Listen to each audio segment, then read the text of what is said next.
my last question for you is just the messaging of this whole 2020 election, the whole freedom versus socialism. Do you think that message is going to be effective for President Trump coming up? Yes, I think it's effective. It's necessary, but not sufficient. What I mean is, Trump has to draw that contrast. It's not hard to draw. The Democrats are helping him do it. He also, however, has to offer a positive vision. So it's not going to be enough just to say, you have to avoid the terrible future that Joe Biden and the Democrats are going to bring about. You have to avoid a president who's not going to be in control of his own administration. You have to avoid radicals who are tearing down statues. All of that's important. But you also have to say where you're taking the country. And I think Trump has to make the case that we need to finish what he started. We need to build the wall, finish the wall. We need to decouple from China. Joe Biden will reverse that. He's buddy-buddy with China, sweetheart deals for his family with Chinese government investment funds.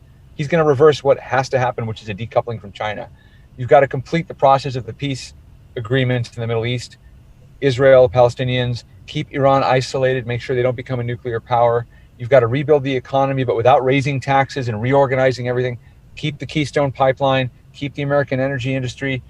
Just keep things going in the direction that Donald Trump was putting them. Donald Trump made incredibly important changes to American economic policy, American trade policy, American foreign policy, and all of those were necessary. So necessary that Democrats didn't talk about them much. I mean, the issue of trade never even came up really in the Democratic primary, except they were bashing the tariffs on China, which tells you where the Democrats want to take us. They want to take us back into this kind of almost colonial relationship with China where we're being colonized by that empire. But you got to finish what Trump started, and you can't do that if Joe Biden gets elected. I think Nikki Haley actually said it this week.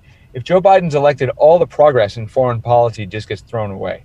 So I think Trump's message has to be freedom versus socialism, and also finish what we started.